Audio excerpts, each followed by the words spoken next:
Today I'm going to be replacing my front brake pipe on the Volvo V70. I have a replacement pipe here, and the side I'm doing will be the front right side. It's a UK vehicle. So the first thing I'm going to do is give everything a bit of a squirt with some penetrating fluid and then let that work.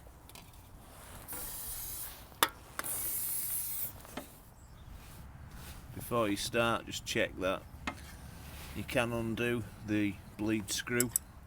It's one of the little known uses for an 11mm spanner, or just use a socket. Just check it's nice and free. Go gentle with it, because if it snaps, you'll be in trouble.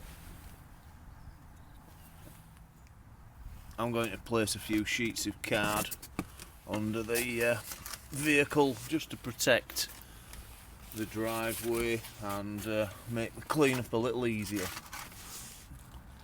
So with a 14mm spanner engaged, we can just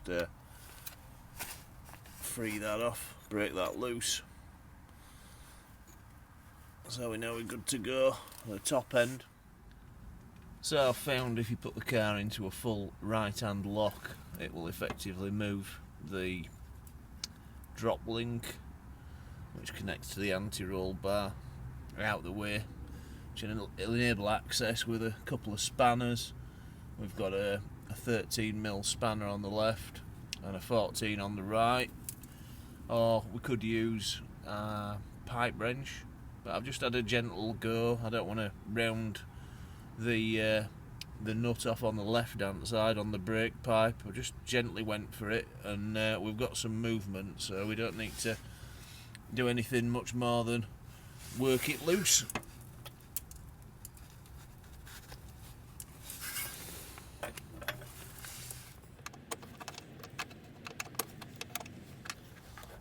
So just work as quick as you can, because we are going to lose some fluid, and you may remember this from the bleed nipple.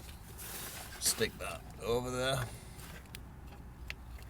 and that will minimise the loss. So we'll just unscrew the brake hose, the old one,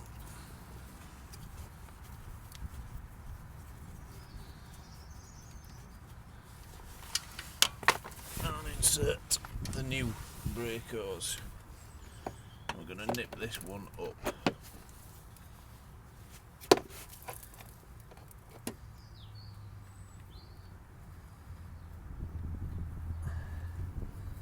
Take care when starting it. It's just what you've just seen is it being difficult to start on the thread. Don't use any tools on it. Start it with your fingers, and then we'll just give it a nip with the correct 14mm spanner.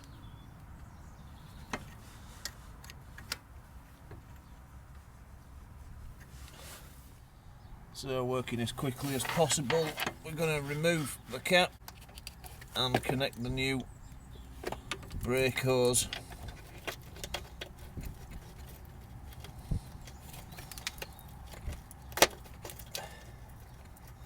Taking care to start the thread correctly.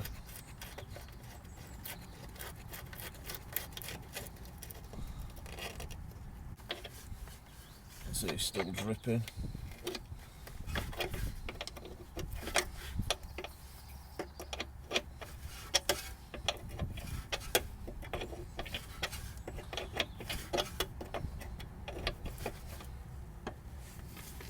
And then one final nip.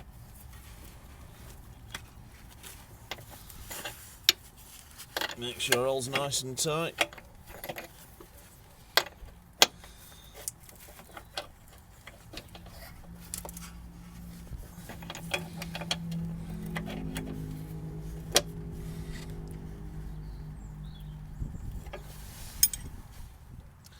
So we've got everything nice and tight.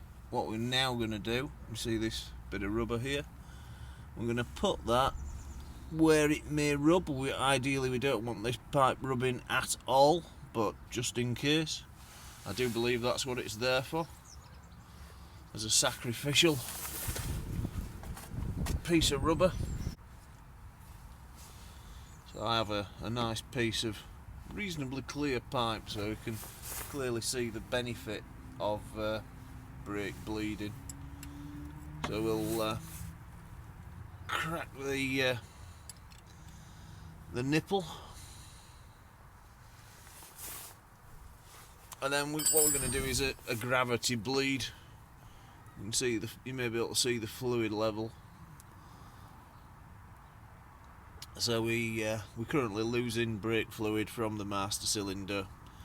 I haven't topped it up. It pays not to let your master cylinder run dry, and because we've only lost a few dribbles, I didn't worry about it, but we will check the level at the end of this process. You can see there's a bubble of air going up there. So we're seeing the benefit of it as the air comes up. Keep going till all the air comes out, because we've just introduced that new pipe which has got air in it, and that's the bubbles coming up, which is extremely compressible in a braking system. So we're just going to have to wait this out.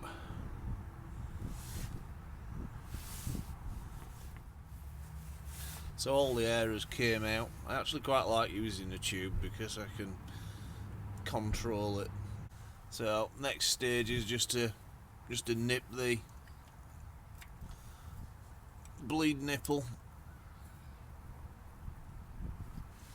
I'm going to go over it a little bit more with a ring spanner. I just didn't want to put too much pressure on it with the flat end. So we're just going to have a bit of a clean up with an old cloth I've got. Any spilt brake fluid, I'm going to wipe every trace away, and at the end of it, this cloth will be going straight in the bin. This brake fluid is not a good thing to have anywhere near paintwork, so we'll mitigate the risk of that by disposing of the cloth. So we'll place the cap back on. While the car's still jacked up, I'm going to turn the steering lock to lock and check that there is a clearance between the brake pipe and the McPherson strut.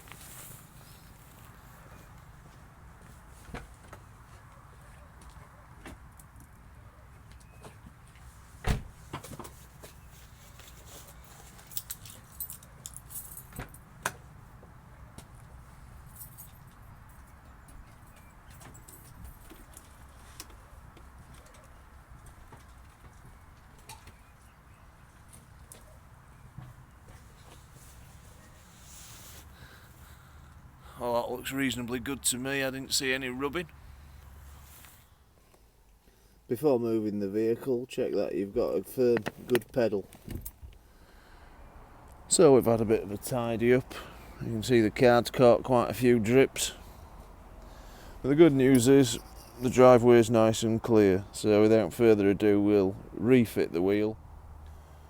So with the wheel back on and the car lowered on level ground, we're now in a position to check the reservoir level, and we've lost next to nothing. You can see the maximum denoted there, and there is also a minimum line just under that connector. So I think I'll top up to maximum off camera. Many thanks for watching, and why not subscribe to learn of more repair possibilities.